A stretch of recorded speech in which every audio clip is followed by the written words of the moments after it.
presented by the makers of Alka-Seltzer. We're on the air with the School Kids Questionnaire.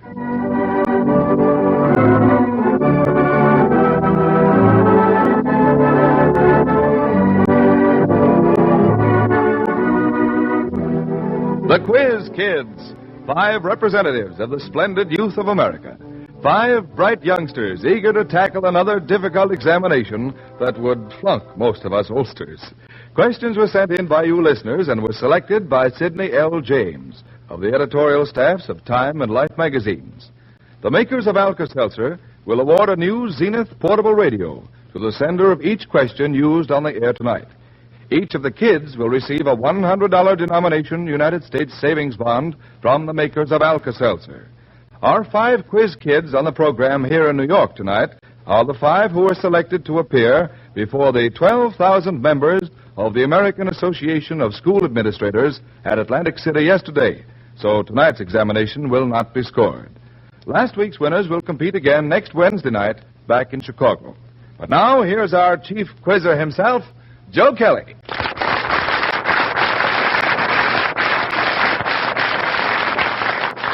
Thank you, Ed Hurley, and good evening, ladies and gentlemen. Our guest observer tonight is Admiral Richard E. Byrd, world-famous Antarctic explorer. And the quiz kids in our Alka-Seltzer schoolroom tonight are Jack. I'm Jack Lucal. I'm 14 years old, and I'm a freshman at the Oak Park and River Forest Township High School. Joan Bishop. I'm Joan Bishop. I'm 14 years old, and I go to the Chicago School for Adults. Gerard. I'm Gerard Darrow. I'm 8 years old, and I go to the Bradville School. Richard. I'm Richard Williams. I'm 11 years old, and I'm in the 6th grade at Harrison School, East Chicago, Indiana. And Joan McCullough. I'm Joan McCullough. I'm 14, and I attend Nazareth Academy High School, LaGrange, Illinois. You see, friends, Joan McCullough was our alternate at Atlantic City last night, but no one got tummy aches, so Dyke Tiers thought it only right that she be on the program tonight while he looks on. Well, all right, kids, you won't be scored tonight, but if you do extra well, I'll buy you all a double chocolate soda on your tour here in New York tomorrow. And you have just 10 seconds before the first question. Probably someone in your family has a cold. But has he or she been told about the relief Alka-Seltzer offers for cold distress? When colds come, don't forget. Take care of yourself and take Alka-Seltzer. All right, Joe. Thank you, Ed. Well, quiz kids, here's a simple-sounding first question. Very simple indeed. Walter S. Harwood of Arlington, Virginia, wants to know the name of the largest island in the largest lake on the largest island in the largest lake of the world. Richard? Do you mean the largest freshwater lake? That's right. Uh-huh. Well, I think it's Siskiwit Island in Siskiwit Lake on Isle Royal in Lake Superior. Marvelous, Richard. That's swell!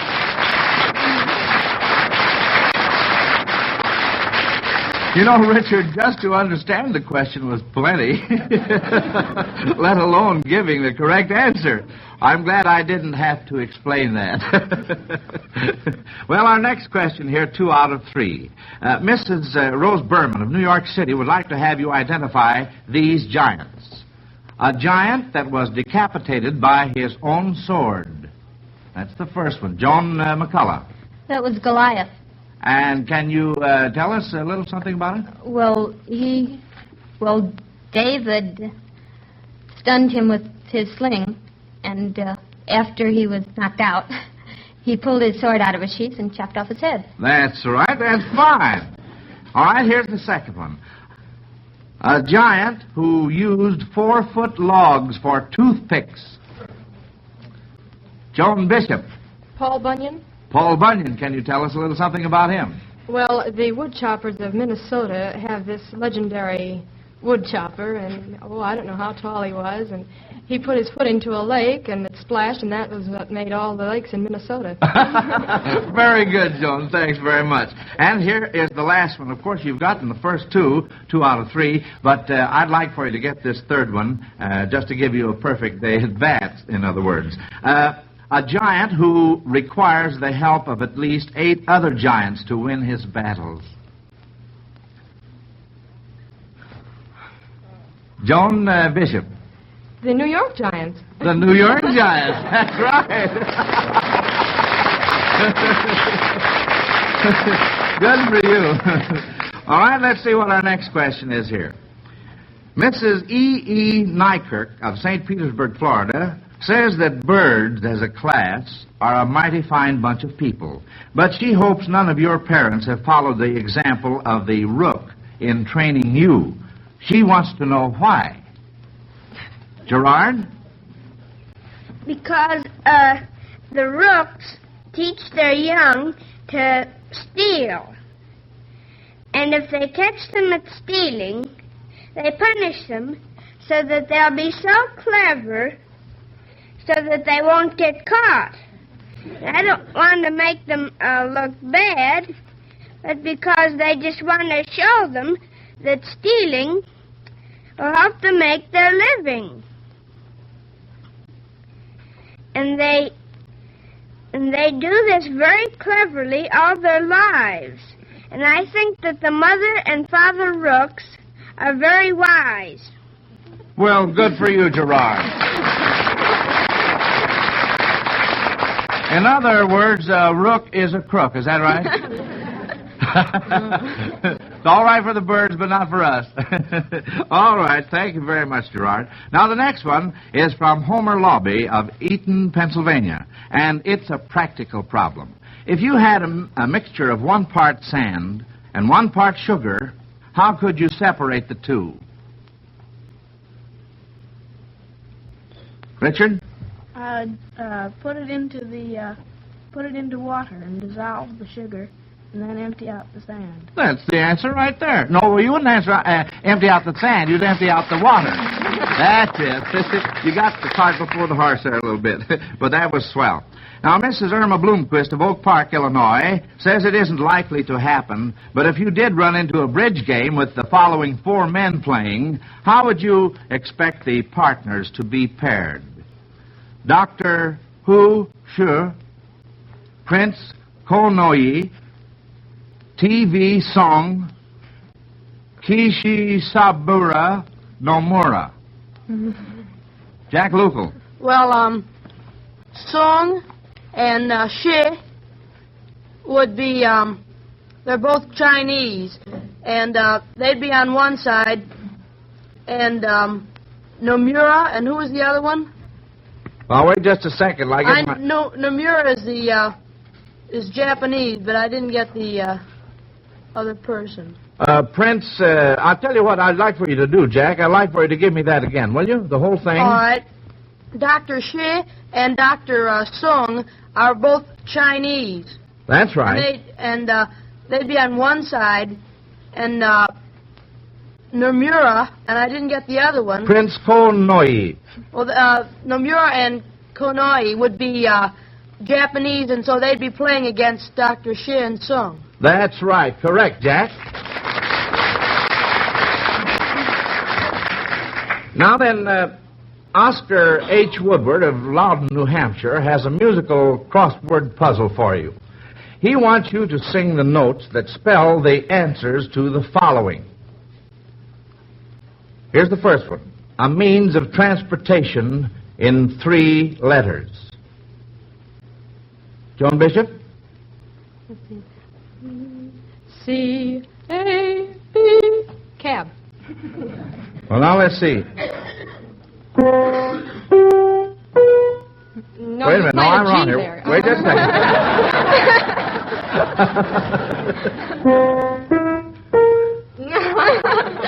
Well, all right. You give it to me again, will you? C-A-B. Well, sing it. C-A-B.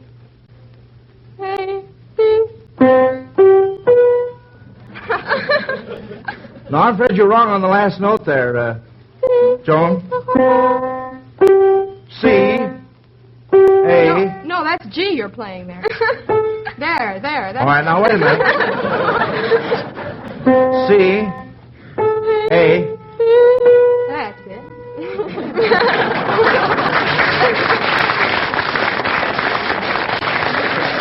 Well, it seems to me that somebody was wrong there. It must have been me.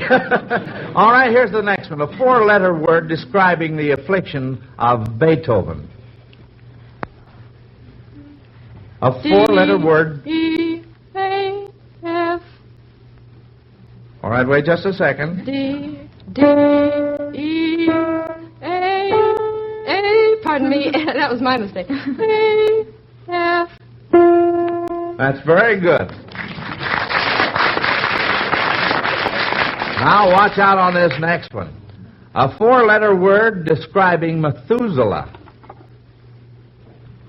Oh. A-G-E...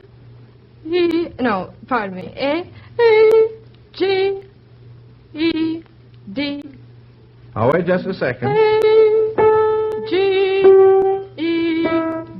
Good for you, Joan.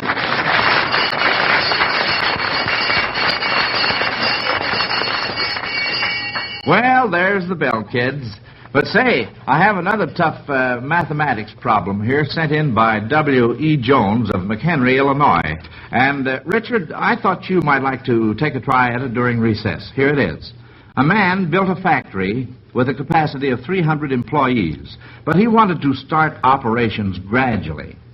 He hired 3 men the first day, 3 more the next working day, and so on until he had his 300. Then came a headache over the payroll. How much did he owe at the end of the day he hired the last man if he paid them all $3 a day? No paper and pencil, Richard. Now figure this out in your head, and you can start now because it's recess time. Mr. Kelly. Just a moment. Okay. Do you mean he had to pay all the salaries at the end of the last day for all the days that he had hired? Oh, naturally. Sure. All right, you go ahead, Ed. Surprising, isn't it, how much our children really know these days? Yes, it's downright amazing. But what I wonder at most is why we parents keep on trying to explain a scolding or some denied pleasure to the children with that age-old, outworn excuse, Daddy isn't feeling well or Mother has a headache. Most of us are a little irritable and cranky when we don't feel right physically, and that's the time to call Alka-Seltzer to the rescue. Do you always have Alka-Seltzer in your home? Wouldn't it be worthwhile to have this added help just in case a headache, acid indigestion, muscular pain and fatigue, or the misery of a cold threatens to upset the harmony of your home? Many parents answer yes, emphatically to this question, and millions keep Alka-Seltzer on hand and depend on it for relief in all these annoying ailments. Remember, Alka-Seltzer is commended by the Consumer Service Bureau of Parents Magazine. Be wise. Ask your druggist for Alka-Seltzer tonight or tomorrow. Never be without it in your home.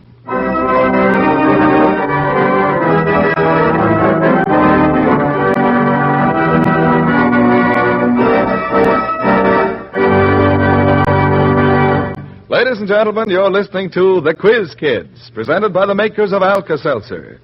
Questions on this program are sent in by you listeners, and for each one used on the air, the makers of Alka-Seltzer will award a new Zenith portable radio with patented built-in movable wave magnet. Operating under the most difficult conditions with big set performance, this handsome portable radio will operate on its own self-contained lifelong battery or on your electric light current. Just mail your question in a letter or on a postcard to Quiz Kids, National Broadcasting Company, Chicago. Quiz Kids, National Broadcasting Company, Chicago. We reserve the right to reword questions, and if like questions are submitted, the first received will be used. All questions become the property of Quiz Kids. Well, we're ready for the second half of our examination. By the way, Richard, how did you get along with that problem I gave you to do in your head just before recess?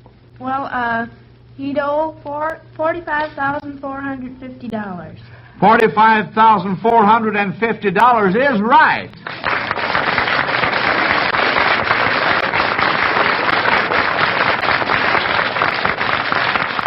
Nice going there, Richard. Will you tell us how you worked that out? Well, you see, the first day he'd pay $9 because he paid each man $3 a day, didn't he? And the last day he'd pay $900. And so it'd be 9 plus 900, which would be 909, and divide that by 2, and that would give you 454 and a half, and that's the average of what he paid each day. And he paid 100 days, so you multiply that by 100, and that gives you $45,450. Richard, you're a boy after my own heart.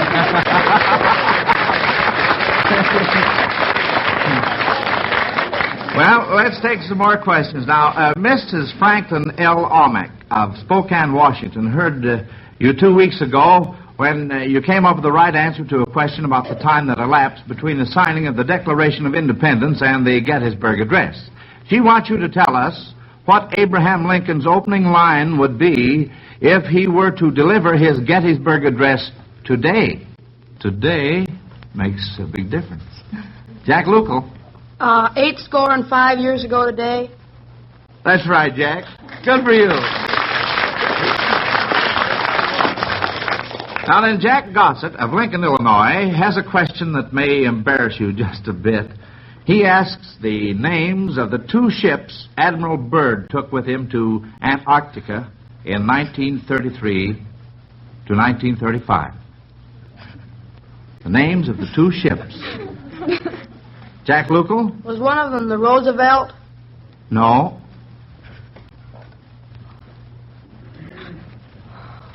Oh, my goodness sakes.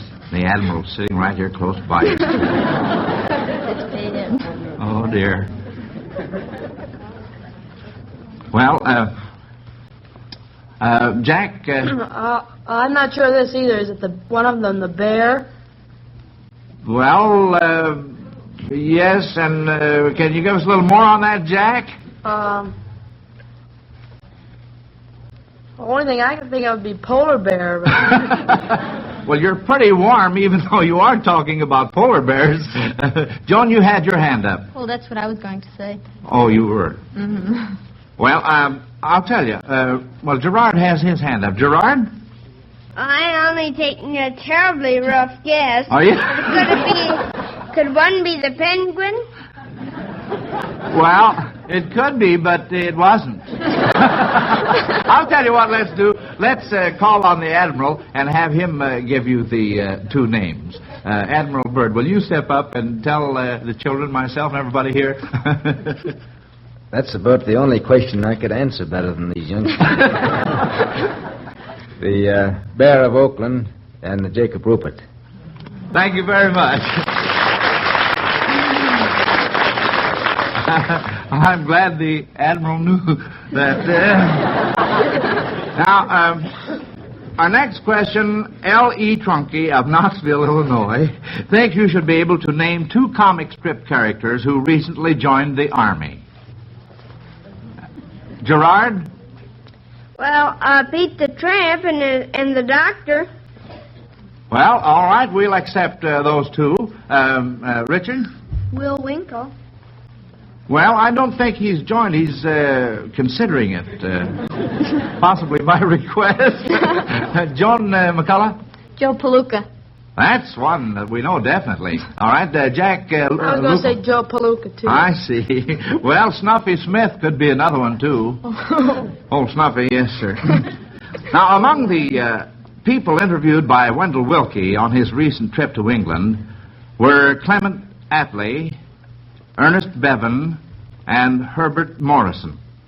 Why did Mr. Willkie wish to see these particular men? Jack Lucal. Well, Major, his name is Clement Richard Attlee, is the British Lord Privy Seal, and he has charge of all the documents, especially all military secret documents in England, and he's very important. And Ernest Bevan is the Minister of Labor and National Service, and that's a very important post. And Herbert Morrison is the Secretary of State for Home Affairs. That's very good, Jack. Very, very good. Last night at Atlantic City, when 12,000 school superintendents put you through your paces in Convention Hall, I think you acquitted yourselves very well. I'm sure the school administrators were convinced you are very good in many subjects, but that doesn't interest May Love of Chicago, Illinois. She wants to know in what subject you make your worst grades at school and why. Well, let's start with Joan McCullough. Well, I think it's English because I don't like to make book reports. All right, Joan. How about the rest of you children? Jack Lucal? Well, I think the lowest grades I get are in Latin. I like it, but all those verb forms sort of scare me, and I don't learn them as well as I could. That's the only All thing. right, Jack. How about Joan Bishop? Well, I think I'm poorest in arithmetic and algebra and those studies. I see. And the fact that you that's the reason I don't you... care for them. Oh, I see. All right, Richard, how about you? Well, I usually get lower grades in physical education.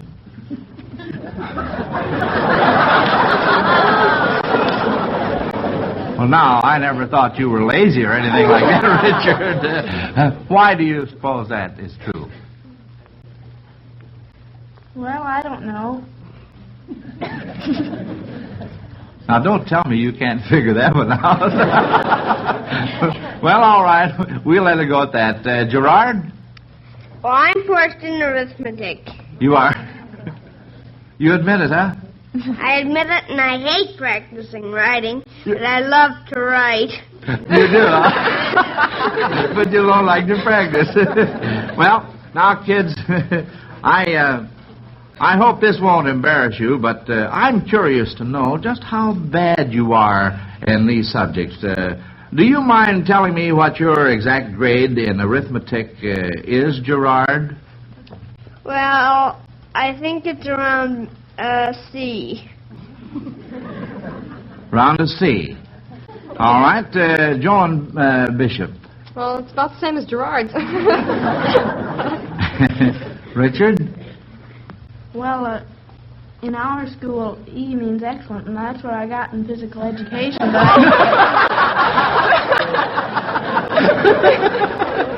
Well, say, you're doing all right then, Richard. Joan McCullough. Well, I get around A or A minus. Oh, is that all? Well, Jack, how about you? Well, I get, I think my semester average in Latin was 88, and that's 88 out of 100. That's a B in the way we grade. Well, that's swell, kids. That's fine.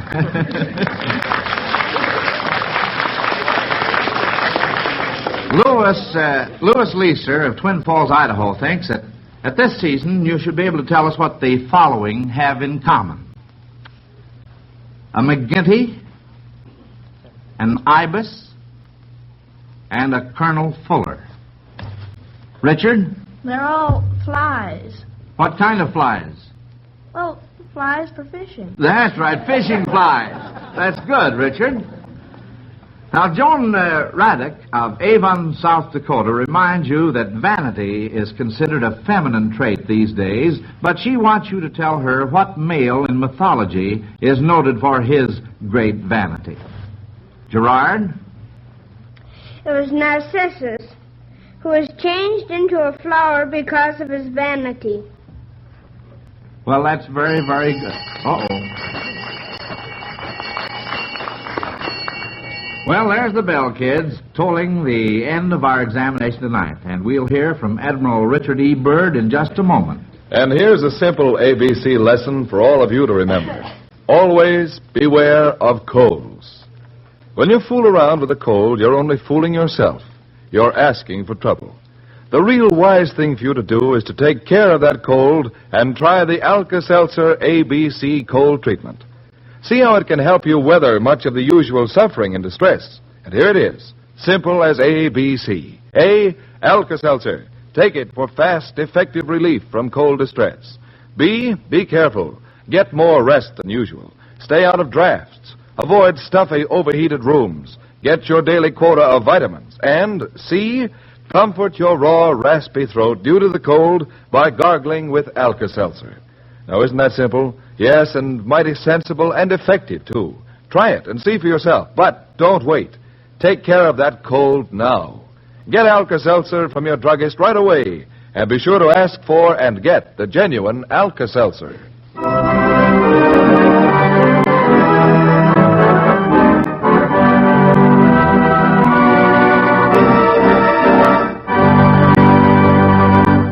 Well, kids, as I told you before, we're not scoring you tonight, and you only missed one question tonight, and I think that's fine. Now then, Admiral Byrd, we're all eager to hear from you. Friends, Admiral Richard E. Byrd, famous Antarctic explorer, author, and scientist, our guest observer for the evening.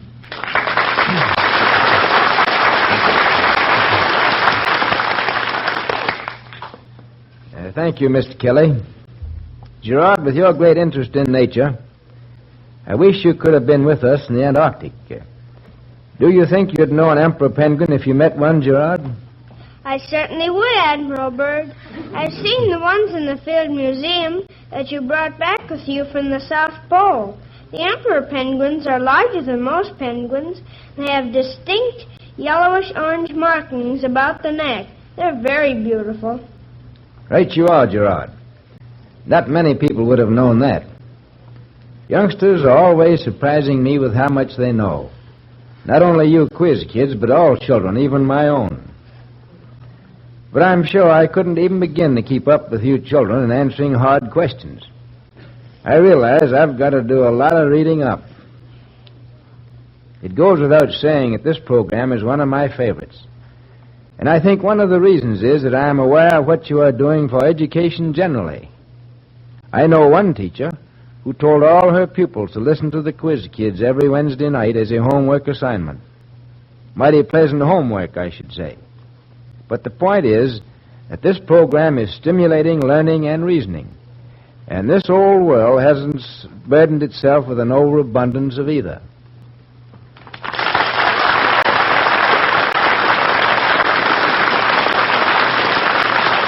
Thank you, Admiral Byrd. It's a pleasure to have you with us. Well, Quiz Kids, you all did excellently tonight, and you needn't worry about those sodas I mentioned. I'm sure the children of America felt that you represented them very well indeed, and I'm happy to present to you at this time, pardon me, these $100 denomination United States savings bonds on behalf of the makers of Alka-Seltzer for you to use in planning your future education to further equip yourself for worthy citizenship in this great land of ours.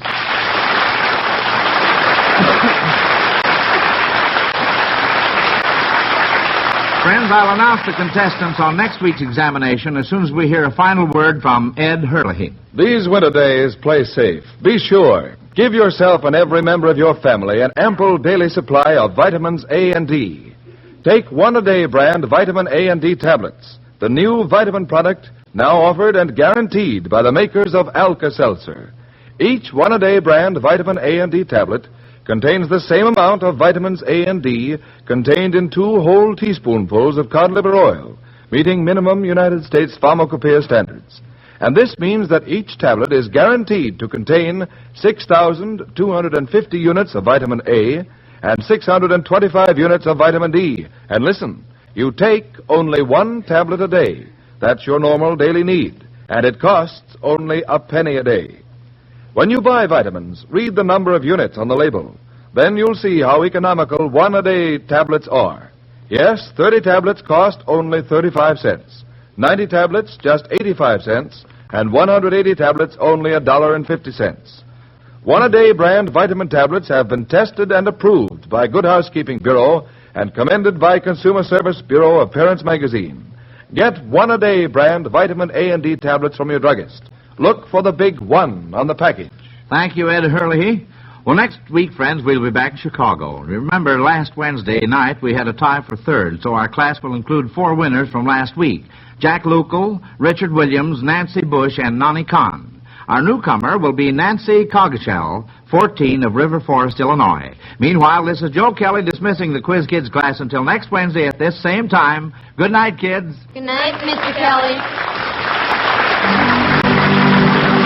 Listen again next Wednesday night to the Quiz Kids. The makers of Alka-Seltzer present 3 programs each week, all of them on NBC Network. Ed Hurley speaking. This is the National Broadcasting Company.